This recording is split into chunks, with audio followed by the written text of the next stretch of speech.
네, 안녕하세요. 3주차 서류의 송달과 인격으로 비대면 수업을 시작하도록 하겠습니다.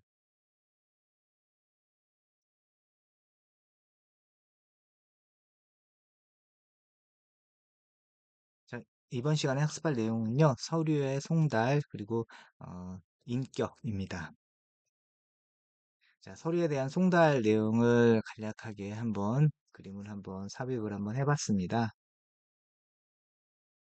자, 보시면 서류의 송달이라는 것은 그 국세청에서 납세자에게 무언가를 전달해 주는 거죠. 그 무언가가 뭐예요?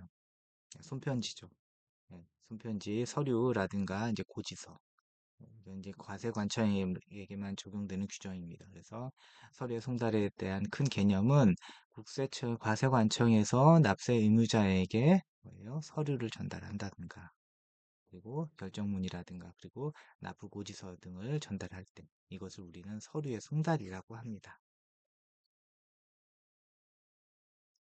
자, 그러면은 서류의 송달에 대해서 구체적인 내용을 한번 보도록 하겠습니다. 자, 송달의 효력에 대한 발생 요건은요. 발생 요건은 인적 요건이 있고 장소적 요건이 있고 송달 방법이 있습니다. 인적 요건이라는 것은 명예인 즉 서류의 수신인, 서류를 받는 사람이 예를 들어서 직원이건 사무인이거나 아니면 동거인이거나 또는 생계를 같이 하는 자, 인적 요건을 충족을 해야 되고요. 장소적 요건은요. 명의인이 주소 또는 영업소, 그리고 전자우편 주소도 거기에 해당이 됩니다. 그래서 주소 또는 영업소 중 신고된 장소를 얘기하고요. 그다음에 송달의 방법이 있습니다. 우편 송달하는 방법이 있고요. 직접 교부하는 교부 송달이 있고요. 전자 송달 이건 단지 뭐예요? 단 신청에 의해서만. 예. 그리고 공시 송달 예외적으로 예. 이런 경우가 있습니다. 그래서 송달 효력의 발생 요건 세 가지 꼭 알아두시고요. 자, 그럼 본격적으로 교재 내용부터 한번 살펴보도록 하겠습니다. 자, 우리의 서류의 송달이라는 것은요, 국세에 관한 행정처분의 내용 및 이에 관련됐던 사항을 당사자 또는 이해관계자에게 문서로서 알리는 절차를 얘기합니다. 이러한 서류의 송달은 국세에 관한 공통적인 사항의 하나이기 때문에 국세기본법이 그 내용을 구체적으로 규정되어 있습니다. 세법에서는 이제 소득세법, 법인세법, 그리고 부가가치세법, 상속증여, 그리고 퇴직, 양도소득세에서는 서류의 송달이 내용이 없어요. 그럼 서류의 송달과 관련 납부서에 대한 송달 파트가 없습니다. 그럼 어디서 찾아보면 되냐고요? 맞습니다. 서류의 송달은 국세기본법에서 서류의 송달 내용에 관련됐던 부분들을 찾아보시면 되겠습니다. 자, 그러면 자, 서류 송달에 대한 송달 받아야 할 자와 그리고 어디서 받느냐, 송달 장소에 대해서 말씀드리겠습니다. 자, 송달을 받아야 할 자, 원칙은 국세기본법 또는 세법에 따른 서류는 그 명의인, 그 서류의 수신인으로 지정된 자를 말합니다. 그래서 그 명의인에게 전달해야 된다, 송달해야 된다라는 거고요. 자, 원칙은 이러는데요. 자, 예외 없는 규칙이 없듯이 예외가 있습니다. 교부 송달 또는 등기 우편 송달의 경우에는 송달 장소에서 송달받는 자를 만나지 못한 때에는 그 사용인이면은 우리는 사용자와 사용인에 대한 개념 제가 지난번에 설명드렸었죠. 네, 맞습니다. 그러면은 사용자가 없으면 사용인, 종업원이나 그 밖에 종업원 또는 동거인으로서 사리를 판단할 수 있는 자, 이른바 보충 수령인에게 서류를 송달할 수 있습니다. 그 외에도 명의인이 아닌 자에게 서류를 송달하는 경우에는요, 다음과 같다라는 경우인데요. 그 규정은 첫 번째, 납세 의무자에게 서류를 송달할 때에는 그 대표자 를 명의인으로 한다. 다만 납부고지와 독촉에 관한 서류는 연대납세 의무자 모두에게 각각 송달해야 된다라는 거고요. 상속 개시된 경우에는요. 상속재산 관리인이 있을 때는 상속재산 관리인에게 그 서류를 송달할 수 있습니다. 돈이 얼마나 상속재산이 많으면은 상속재산 관리인이 따로 있겠습니까? 네. 자, 세 번째, 납세 관리인이 있을 때에는 납부고지서와 독촉에 관한 서류는 그 납세 관리인에게 송달할 수 있습니다. 네 번째, 송달받아야 될 사람이 교정시설 또는 경찰관서의 유치장에 체포, 구속 또는 유치된 사실이 확인된 경우에는 해당 교정시설의 장 또는 국가경찰관서의 장에게 대신 전달해 줄 수 있다라는 거죠. 자, 송달 장소를 보겠습니다. 이제 아까는 뭐예요? 아까 여기 요건 세 가지가 있었잖아요. 여기 보시면요. 세 가지 보시면은 자, 우리 인적 요건 했어요. 그 다음에 장소적 요건 한번 같이 한번 보도록 하겠습니다. 자, 송달 장소입니다. 국세기본법 또는 세법이 정하는 바에 따른 서류는요, 그 명의인의 주소 또는 거처하고 있는 스테이, 머물고 있는 거소, 그리고 영업소 또는 사무소, 전자송달인 경우에는 전자우편 주소를 말합니다. 이하 주소 또는 영업소를 말하는데요. 여기에 뭐예요? 서류를 송달해야 된다라는 것입니다. 다만 송달받아야 할 자가 주소 또는 영업소 중에서 송달 장소를 정부에 신고한 경우에는요, 그 신고된 장소에 송달해 주면 됩니다. 이를 변경한 경우에도 또한 같습니다.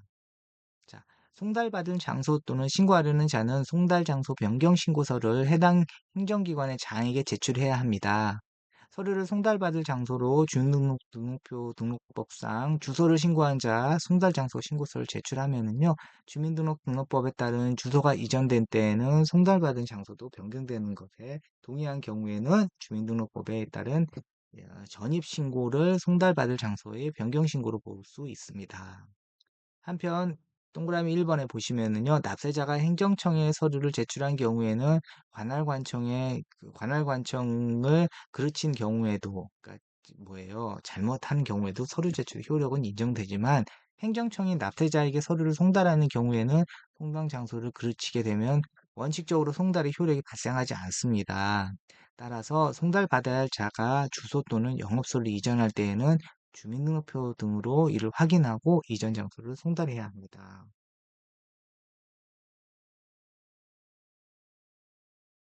자, 송달 방법입니다. 자, 송달 방법에는 원칙은요, 교부 송달과 우편 송달, 그리고 전자 송달, 그리고 공시 송달이 있습니다. 보시면은요, 아까 여기를 하는 거예요. 이제 송달 방법. 여기 인적 요건 했고요, 장소적 요건 했습니다. 그리고 송달 방법 지금 하고 있어요. 그래서 여기를 길을 잃지 마십시오. 네. 자, 이렇게 있는데요. 자, 그러면 원칙으로는 교부 송달은 뭡니까? 수령지 거부 시 유치 송달을 할 수 있고요. 우편 송달은요. 일반 우편, 그리고 등기 우편. 등기 우편은요, 고지, 독촉, 강제징수, 명령, 서류 등이 구성되고, 전자송달은요, 신청한 경우에, 홈택스에 제가 전자신고를 이렇게 받겠습니다라고 신청하면 전자신고를 해줍니다. 예외적으로 공시송달. 그래서 전자송달 같은 경우에는요, 스팸으로 많이 올 수 있으니까, 전자송달 방법은 전자송달도 해주시고 우편도 해주십시오 이렇게 해주는데 둘 중에 한 번은 안 해줘요. 그러니까 될 수 있으면은 우편이 좀 낫겠죠. 그립감이 좀 있잖아요. 예외적으로 이제 공시송달이 있는데요. 교부나 우편송달이 불가능한 경우에는 이제 공시송달을 하게 됩니다. 그래서 요 각각의 송달 방법에 대해서 개념을 한번 살펴보도록 하겠습니다. 자, 원칙적인 방법에서는요, 교부송달과 우편송달, 그리고 전자송달이 있어요. 교부송달은요, 자, 이것은 해당, 행정기관의 소속 공무원이요, 송달 장소에서 송달 받아야 할 자에게 서류를 교부하는 방법입니다. 그러니까 주는 거예요. 다만 송달받아야 할 자가 송달받기를 거부하지 않으면 다른 장소에서도 교부받을 수가 있습니다. 교부할 수도 있습니다. 한편 서류를 교부할 때는요, 송달서에 수령이 서명 또는 날인을 해야 돼요. 여러분들 우편으로 카드 분실하거나 뭐 재발급 받았을 때 등기로 오잖아요. 그리고 뭐예요? 거기다가 패드에다가 이렇게 전자 사인하죠. 전자펜에다가 똑같습니다. 자, 이 경우에는요, 수령인이 서명 또는 날인을 거부하게 되면요, 그 사실을 송달서에다 적어야 되고요. 이 경우에도 송달의 효력에는 영향이 없다라는 건 뭐예요? 네가 받았던 거에 대해서는 영향이 없다는 것. 거부를 하든 뭐 사인을 안 해도. 네. 자, 우편 송달입니다. 이것은 우체국을 통해서 송달하는 것을 말하는데요. 원칙적으로 등기 우편이든 일반 우편이든 상관없어요. 납부고지, 독촉, 그리고 강제징수 또는 세법에 따른 정부의 명령에 관계되는 서류를 송달을 우편으로 할 때는 등기로 해야 합니다. 다만 다음에 해당하는 납부고지서로서 50만 원 미만에 해당하는 납부고지서는요, 그냥 일반 우편으로 송달할 수가 있습니다. 이들 납부고지서는요, 납세 의무자가 납부고지서의 발송을 충분히 예상할 수 있는 시점을 고려한 것입니다. 그래서 소득세, 중간이납세액의 납부고지서, 그리고 부가가치세 예정신고세액의 납부고지서, 그리고 신고납부 제도를 취하고 있는 국세에 대한 과세표준 신고서를 법정 신고 기한까지 제출했으나 과세표준 신고액에 상당하는 세액의 전부 또는 일부를 납부하지 않아 발급하는 납부고지서인 경우에는, 한편 국세환급 통지서의 송달에도 원칙적으로 등기 우편에 의하지만 계좌이체 방식으로도 국세환급금을 지급하는 경우에는 일반 우편으로도 송달할 수가 있습니다. 그래서 교부 송달 또는 등기 우편 송달의 특수 문제 있는데요. 이건 뭐냐면은 교부 송달 또는 등기 우편 송달의 경우에 송달할 장소에서 서류를 송달받아야 할 자를 만나지 못했을 때는 그 사용인이나 그 밖의 종업원 또는 동거인으로서 사리를 판단할 수 있는 사람, 이른바 보충 수령인에게 서류를 전달할 수가 있습니다. 그리고 서류를 송달받아야 할 자 또는 그 내용이 사용인이나 그 밖의 종업원 또는 동거인으로서 사리를 판단할 수 있는 사람이 정당한 사유 없이 서류를 수령할 수 거부할 때는 송달 장소에 서류를 둘 수 있는데, 이것을 뭐라고 한단 말이에요? 야, 너 이거 안 받으면 나 여기다 땅바닥에 두고 갈 거야. 굉장히 유치한 행동이죠. 예, 또 그런다는 얘기는 아니고요. 이제 이것을 바로 유치 송달이라고 합니다. 꼭 기억해 주시기 바랍니다. 자, 전자송달이 있습니다. 자, 이것은요, 정보통신망을 이용해서 송달을 하는 것을 말하고요. 서류를 송달받아야 할 자가 신청한 경우에만 해당이 됩니다.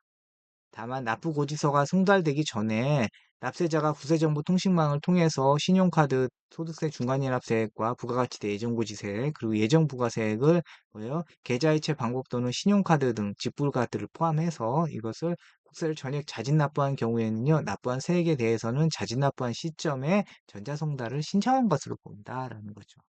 이러한 전자송달을 할 수 있는 서류와 그 구체적인 방법은요, 이렇게 표에다 한번 담아봤습니다. 그래서 전자송달할 수 있는 서류는 뭐가 있냐 봤더니 납부고지서가 있고요, 국세환급 통지서가 있고요, 독촉장이 있습니다. 그리고 신고납부 안내문, 그리고 그 밖에 국세청장이 정하는 서류가 있어요. 그 서류를 밑에 보면 주 이렇게 폰노트로 나와 있네요. 봤더니 서류 보면은 전자송달의 서류의 범위로 채권압류 통지서, 압류해제 통지서, 교부청구서 등 10가지를 고시하고 있답니다. 이것도 징수법에서 따르는 굉장히 어려운 서식인데요. 자, 전자송달의 구체적인 방법을 한번 보겠습니다. 국세청장이 해당 납세자로 하여금 국세정보통신망에 접속해서 해당 서류를 열람할 수 있게 해야 한다라는 거고요. 그리고 국세청장에 해당하는 납세자가 지정한 전자우표로 송달해야 된다는 거죠. 그러니까 이 얘기는 뭐냐면은 국세청장이 납세자로 하여금 통신망 홈택스에 들어와가지고 뭐예요? 서류를 열람할 수 있어야 된다라는 거죠. 아, 그래, 예측 가능성이 있다는 거죠.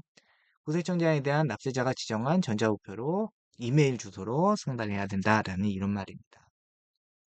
자, 서류를 송달받아야 할 자가 이처럼 전자송달을 신청한 경우에는 위의 서류는 전자송달하는 것이 원칙이 있지만요. 다음의 경우 어느 하나에 해당하는 경우가 있는 경우에는 교부 또는 뭐예요? 우편으로 송달을 할 수가 있대요.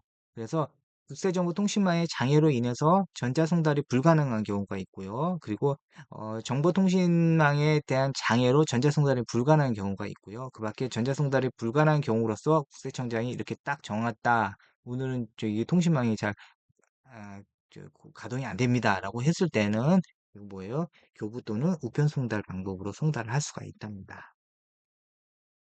자, 전자송달 대상 서류의 범위의 확대입니다. 개정 내용을 보게 되면요. 정보통신망을 이용해가지고 홈택스를 이용해서 전자송달을 할 수 있는 서류의 범위에 독촉장을 추가하고 구세청장은 납세자가 독촉장에 전자송달을 신청한 경우에는 정부 국세정보통신망에 접속해서 해당 독촉장을 아까처럼 열람할 수 있다. 여기 이렇게 보면 것처럼 여기 국세정보통신망에서 정보를 열람할 수 있다라는 거, 예, 이렇게 보시면 되고요. 적용 시기는요, 이제 2024년 작년 7월 1일 독촉장을 송달한 경우부터 적용을 한다.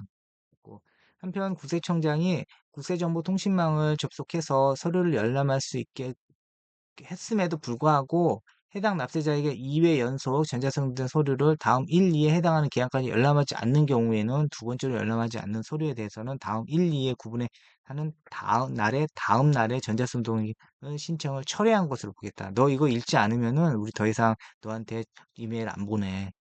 손편지 보낼 거야. 해당 서류의 납부 기한이 정해져 있는 경우라든가 정해진 해당 기한 그리고 위에 1 외의 경우 이렇게 정해진 해당 기한 외의 경우 국세정보통신망에 해당 서류가 작성된 로부터 1개월이 되는 날. 다만 납세자가 전자송달된 납부고지서에 의한 세액을 납부 기한까지 전액 납부한 경우에는 자동 처리는 번복한다라는 거죠. 자, 예외적인 방법에 이제 공시송달이라는 것이 있습니다. 공시송달이라는 것은요, 교부나 우편 방법으로 송달이 불가능한 경우에는요, 서류의 주요 내용을 공고함으로써 송달에 가름하는 절차를 말합니다. 그래서 공시송달이 이루어지면 송달을 받아야 할 자에게 매우 불리한 결과가 될 수 있기 때문에 그 요건을 엄격하게 해석을 해야 됩니다. 그래서 공시송달에 대한 사유는요, 국외에 있고 송달이 곤란한 경우라든가 주소나 영업소가 불명하지 않는 경우 그리고 등기 우편으로 송달을 했지만 수취인이 부재중으로 확인되어 계속 반속됨으로써 납부기한까지 송달이 곤란하다고 인정되는 경우 그리고 세무공무원이 2회 이상 납세자를 방문해서 서류를 교부하려고 했으나 수취인이 부재중인 것으로 확인되어 납부기한까지 송달이 곤란하다고 인정되는 경우 이런 경우에는 공시송달이 사유가 되니까 이거 꼭 알아두시고요.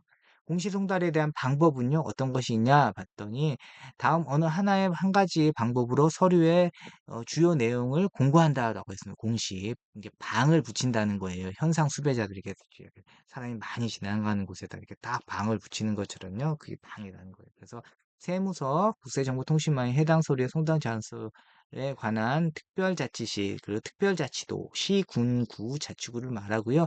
이런 게시판이라든가 그바에 적절하게 게시하는 방법이 있습니다. 또는 관보 또는 일간 신분에 게시하는 방법도 있습니다. 자, 송달에 대한 효력 발생 시기를 보겠습니다. 교부하거나 직접 전달해 주거나 우편 및 전자신도를 송달하는 경우에는 뭘 택한다? 도달주의를 채택한다는 거예요. 송달 방법에 따라서 송달하는 서류는요, 송달 받아야 할 자에게 도달한 날부터 효력이 발생이 됩니다. 다만 전자송달의 경우에는 송달받을 자가 지정한 전자우편 주소, 이메일 주소에 입력된 때를 말하고요. 그 송달을 받아야 할 자가 도달한 것으로 본다. 그래서 여기서 도달이란 뭐예요? 송달 받아야 할 자에게 직접 전해줄 것을 필요로 한 것이 아니고 상대방의 지배권 내에 들어가서 사회통념상 일반적으로 그 사실을 알 수 있는 상태에 있으므로 족하다라는 겁니다. 자, 공시송달의 경우에는 공고한 날부터 14일이 지나면 서류가 송달된 것으로 보겠다라는 거. 우리는 너한테 다 전달한 것이야 라는 걸로 보겠다는 겁니다. 그래서 공고일이 5월 1일인데 14일이 지난 뭐예요? 14일이 지나면 뭐 며칠이 됩니까? 초일 부산이 되니까 2, 3, 4, 5, 6, 7, 8, 9, 10, 11, 12, 13, 14, 15, 16, 16인데 14시까지, 그러니까 16시 오전 0시까지 효력이 발생한다는 거예요. 그 뒤로부터 뭐예요? 90일 이내에 공부 정보를 한다는 거죠. 공시송달 같은 경우에 이렇게 기산일을 잘 따져주세요. 자, 공시송달 같은 경우도 한번 그림에다 살짝 담아봤습니다. 그래서 NTS는 이제 국세청 홈택스 시스템을 얘기하는 거죠. 자, 세무서 게시판 등에 대해서 송달 내용을 게시하는 방법이 있습니다. 그래서 납세 의무자가 보던 안 보던 우리는 할 만큼 할 도리를 다 한 거야 라고 보시면 되겠습니다. 자, 이제 인격을 한번 보겠습니다. 이번에 인격은요, 자, 뭔 얘기를 하는 거냐? 사람이 모인 단체를 사단이라고 하고요. 재단이라는 것은요, 재산이 받쳐져 있는 단체를 말합니다. 돈이 모인 단체를 이제 재단이라고 합니다. 자연인은 소득세법에서 1거주자로 해서 납세 의무자가 되고요. 법인 아닌 단체 중에서 이미 설립 단체의 승인을 받아도 소득세법의 영향을 받고요. 이미 설립 단체에서 단체 요건과 현적 승인을 받았어요. 인허가 목적도는 공인 목적 재산이나 재단이 갇혀 있었을 경우 요 두 가지는 뭐 한다? 요 두 가지는 법인세법에서 법인으로 보는 단체로 보고요. 법인 등기를 냈으면 이는 당연히 뭐예요? 법인 등기, 법인세법에 영향을 받는다. 그래서 법인 아닌 단체가 두 가지로 나눌 수 있는데요. 이미 설립 단체냐 또는 인허가 또는 등록 단체이냐, 공익 목적으로 된 재산이냐, 재산과 재단이 같이 있는 거냐에 따라서 이게 뭐냐, 법인세법에 영향을 받을 수도 있고 소득세법에 영향을 받을 수도 있는 인격이 부여된다라는 거죠. 좀 더 자세히 보면은요, 이미 설립 단체는 단체성의 요건이 충족되어야만 하고 됩니다. 그래서 단체의 조직과 운영에 관한 규칙이 있어야 되고, 대표자 선임과 단체에 대한 계산과 명의로 수익을 재단적으로 독립적으로 수익 분배를 하지 않아야 되는 게 단체성의 요건이 있어야 되고요. 적용 절차는 신청과 승인이 있습니다. 그리고 거주자로 변경에 대한 제한이 있는데요. 승인을 받은 날에 속하는 과세기간, 그 과세기간 날로부터 며칠 날, 끝난 날로부터 3년 동안은 거주자로서의 제한 변경이 있다라는 거죠. 손바닥 뒤집듯이 과세 면세 포기한다는 것도 3년 있잖아요. 자, 법인이 아닌 단체에 대한 의무 사항을 보겠습니다. 법인이 아닌 단체는 뭐예요? 당연 의제 단체가 있고요. 신청해야 하는 단체가 있어요. 당연 의제 단체는 비영리 법인을 얘기하는 거고요. 신청해야 하는 단체는 요건이 성립되어 있는 거와 성립되지 않는 것인데, 요건이 성립됐으면 뭐 한다? 비영리 법인으로 보고요. 요건이 성립되지 않았으면은 이익을 분배했냐 안 했냐에 따라서 이익 분배를 했으면 공동사업자로 되고, 이익 분배를 하지 않으면 1거주자로 해서 소득세법에 영향을 받습니다. 자, 그러면 인격에 대한 부분 한번 자세하게 설명을 드릴게요. 자, 인격이라는 것은 뭐냐? 법인격도 여기서는 포함을 하고 있습니다. 권리 의무의 주체가 되는 지위 또는 자격을 말한대요. 그래서 권리 능력이라고도 합니다. 그래서 납세 의무자도 조세법률 관계의 당사자로서 법률상의 권리 의무의 주체이기 때문에 뭐예요? 당연히 뭐가 존재한다? 인격이 존재해. 예, 국한된다라고 볼 수 있습니다. 그래서 민법은 모든 살아있는 사람을 우리는 자연인이라고 칭하는데요. 그 자연인과 사람과 일정한 단체 또는 법인에 대해서 법인격을 인정하고 있습니다. 그래서 법인을 설립하기 위해서 설립 등기를 해야 되는 거죠. 그런데 설립 등기를 하지 않아서 법인격을 취득하지 못하는 사단이라든가 재단, 그 밖에 단체, 우리는 그것을 법인 아닌 단체라고 하는데요. 가 있을 때 법인이 아닌 단체를 어떻게 취급할 것인가 하는 문제가 제기됩니다. 그래서 과세 형평을 위해서는요, 이러한 단체에 대해서도 개인 또는 법인과 마찬가지로 마땅히 납세 의무를 지어야 할 것이지만, 그 단체를 법인으로 취급하여 납세 의무를 지을 것인가 아니면은 다른 방식으로 납세 의무를 지을 것인가 하는 문제가 제기가 될 수가 있어요. 그래서 쉽게 해서 이 단체가 법인이냐 아니면은 개인으로 봐야 되냐 하는 그 문제가 제기될 수가 있다는 겁니다.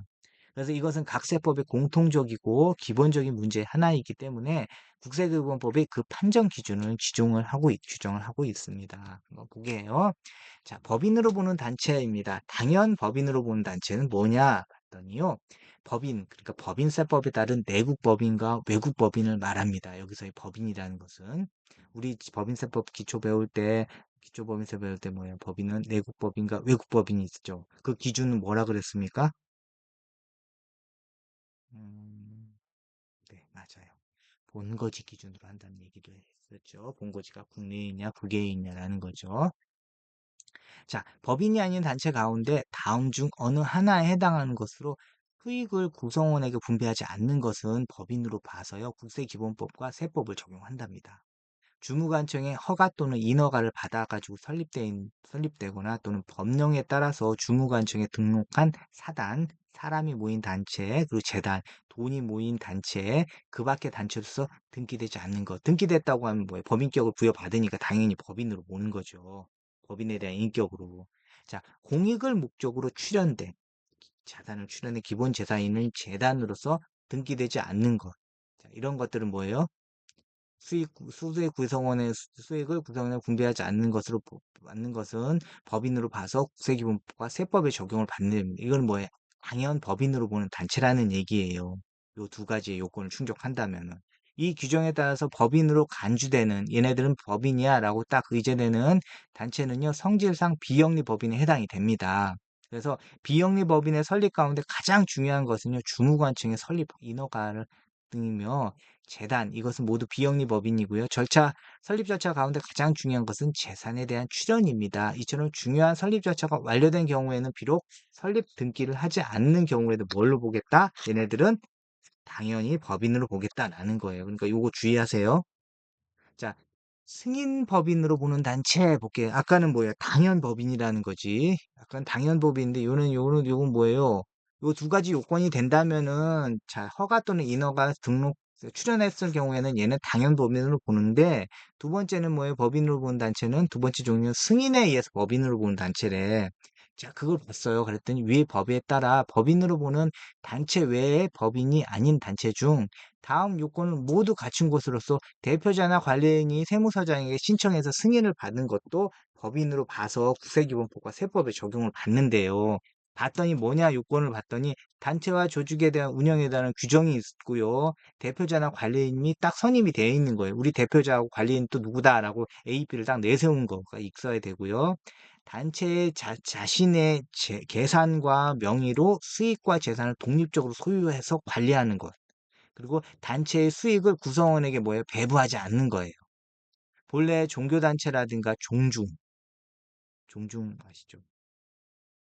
우리 저기 종친회, 네. 우리 가문 있잖아요. 가문에. 예. 종교단체라든가 종중 등이 임의 단체라 하더라도 대표자 또는 관리인이 선임되어 있고, 어? 그리고 자기의 독립적인 재산이 있는 단체는요, 법인으로서의 사회적 실체성이 인정됩니다. 따라서 이를 세법에 따라서 법인으로 볼 수 있도록 한 것입니다. 그래서 이처럼 신청에 따라서 법인으로 보는 단체는요, 그 신청에 대해서 관할 세분서장의 승인을 받으면은 승인 법인으로 보는 단체라서 법인으로 보겠다는 거예요. 그래서 이처럼 승인에 따라 법인으로 보는 단체는 그 신청에 대해서 관할 세무서장의 승인을 받은 날이 속하는 과세 기간과 그 과세 기간이 끝나는 날부터 몇 년, 3년이 되는 날이 속하는 과세 기간까지 소득세법에 따른 거주자 또는 비거주자로 변경을 할 수가 없습니다. 그러니까 3년 규정이라는 거 손바닥으로 뒤집듯이 하다가 깨끗하고 정말 너무 좋아서 이거 못 해먹겠다 그러면 뭐예요? 그게 그냥 바로 되는 게 아니라는 거예요. 3년이라는 시간이 걸려야 된다는 겁니다. 다만 요건을 갖추지 못하게 돼서 승인을 취소하는 경우에는 그냥 바로 단원적으로 거주자나 비거주자로 된다라는 거예요. 자, 신청과 승인 절차 등은 세부적으로 어떤 거냐 봤더니 법인으로 신청해서 승인을 받는 경우에도 해당 사단과 재산, 그 밖에 단체의 계속성과 동질성이 유지되는 것으로 보고요. 승인을 받으려는 법인이 아닌 단체의 대표자 또는 관리인은요, 문서로서 관할 세무서장에게 신청을 해야 하고요. 관할 세무서장은 이렇게 승인은 여부를 신청일로부터 며칠 이내에 10일 이내에 신청인에 통지를 해줘야 됩니다. 법인으로 승인을 받는 법인이 아닌 단체에 대해서는 법인으로 승인받은 법인이 아닌 단체에 대해서는 승인과 동시에 고유번호를 부여하고요. 다만 뭐예요? 단체가 수익 사업을 하려는 경우에는 법인세법 규정에 따라서 사업자 등록도 해야 하는 경우에는 그렇지 않겠다라는 거고요. 승인을 받는 법인이 아닌 단체가 위 1, 2 및 3의 요건을 갖추지 못하게 되었을 때는 관할 세무서장이 지체 없이 그 승인을 취소해야 된다고 합니다. 승인에 의한 보는 단체는 이렇게 했다가 이런 규정이 있으면은 뭐 한다? 1, 2, 3의 요건을 못 갖추게 된다면은 관할 사정은 지체 없이 승인을 취소해야 된다. 이게 거죠. 자, 두 번째. 자, 법인으로 보는 단체에 대한 납세 의무는, 자, 법인으로 보는 단체의 납세 의무는, 자, 법인 설립 등기도 안 해서 법인도 아니지만 얘네들은 뭐예요? 승인 당연, 뭐예요? 여기서 보시면은, 자, 당연 뭐예요? 법인으로 보는 단체하고 승인에 의한 법인으로 보는 단체는 뭐예요? 얘네들은 법인으로 보는 단체의 납세 의무 이행 방법은 어떠냐라는 거예요.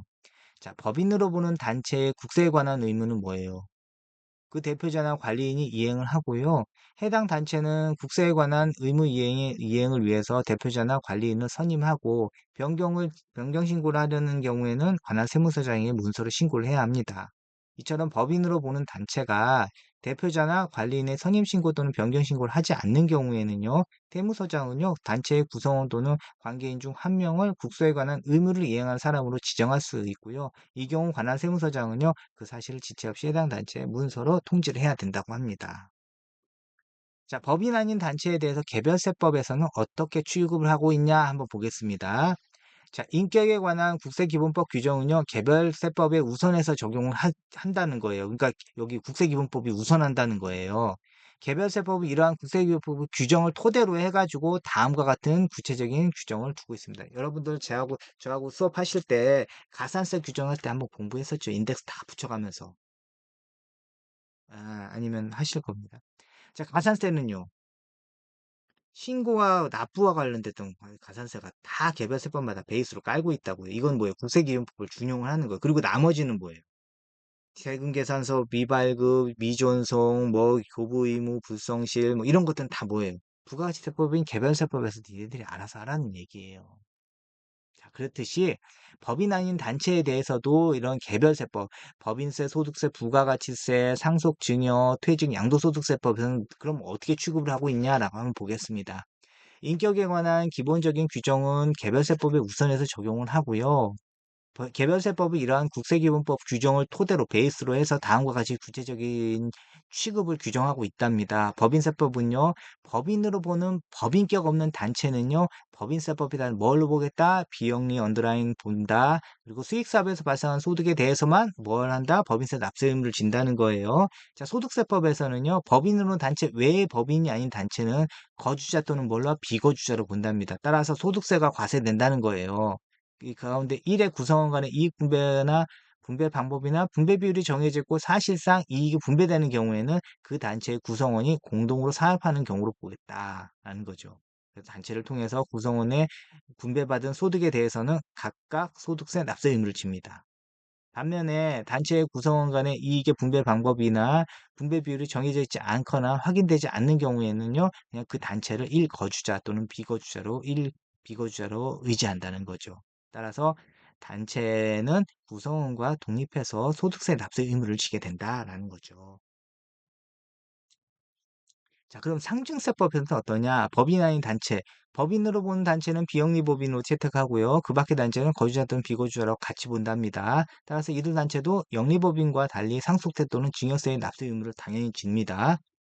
자, 부가가치세법에서는요, 법인이 아닌 단체의 취급에 관한 명문 규정을 두고 있지 않습니다. 따라서 국세기본법에 따라서 법인으로 보는 경우에는요, 법인으로서 부가가치세 납세 의무를 지고요, 법인으로 보지 않는 경우에도 개인사업자로서 부가가치세에서 납세 의무를 집니다.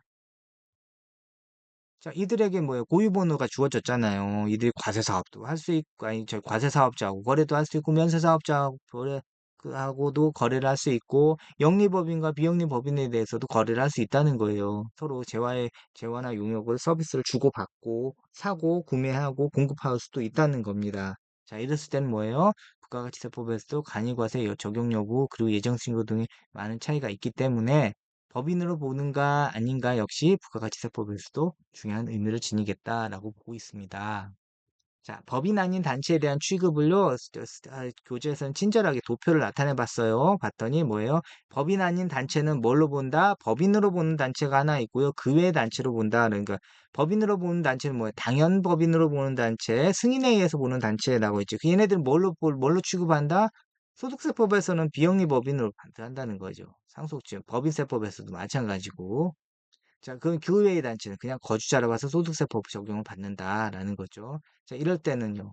이익 분배를 했냐, 이익 분배를 하지 않았느냐에 따라서 이익 분배를 했으면은 구성원별로 과세를 하는 것이고, 이익 분배를 하지 않았다면 그 외의 단체 그 자신을 1거주자로 해서 개인으로 상속증여세법에서는 개인으로 보고, 법인세법에서는 이제 부가가치세법에서도 개인으로 본다는 거죠. 당연 법인으로 보는 단체와 승인에 의해서 법인으로 보는 단체는요, 소득세법에서는 소득세 과세는 비영리 법인, 간주법인으로 해서 법인세를 과세하고 있습니다. 그리고 상징에서는요, 이 비영리 법인으로 간주화되기 때문에 얘네들도 상징세법의 영향을 받습니다.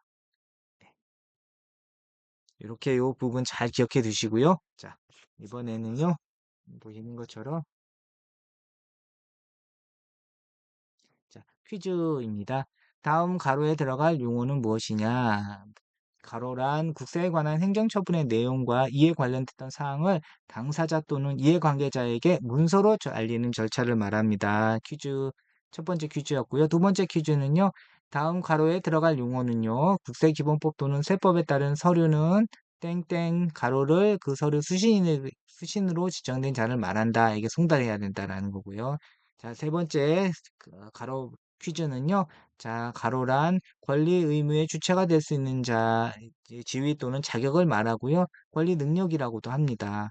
납세 의무자로 조세 법률 관계의 당사자로서 법률상의 권리 의무의 주체이기 때문에 당연히 무엇이 있는 존재에 국한된다라고 보겠습니다. 그러면은요. 자, 그러면은 다시 한번 퀴즈를 한번 풀어보겠습니다.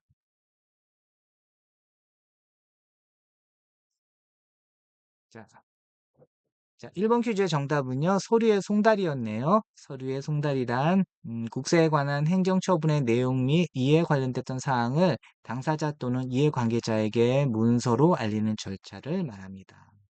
자, 국세 두 번째 퀴즈 정답은요. 자, 국세기본법 또는 세법에 따른 서류는요. 그 명의인이 그 서류의 수신인으로 지정된 자를 말합니다. 그들에게 송달을 해줘야 됩니다. 세 번째는요. 인격이네요. 인격이란 권리 의무의 주체가 될 수 있는 지위 또는 자격을 말하고요. 권리 능력이라고 합니다. 그래서 납세 의무자도 조세법률 관계의 당사자로서 법률상의 권리 의무의 주체이기 때문에 당연히 인격이 존재에 국한된다라고 보시면 되겠습니다. 자, 3주차 과제물 안내를 해드리겠습니다. 오늘 배운 수업 내용을 간단하게 요점 정리하셔서 LMS의 한글 파일로 과제물 업로드 하시면 되겠습니다. 자, 장시간 비대면 수업에 참여해 주셔서 감사합니다. 다음 시간에 뵙도록 하겠습니다. 오늘 수고 많으셨습니다. 고맙습니다.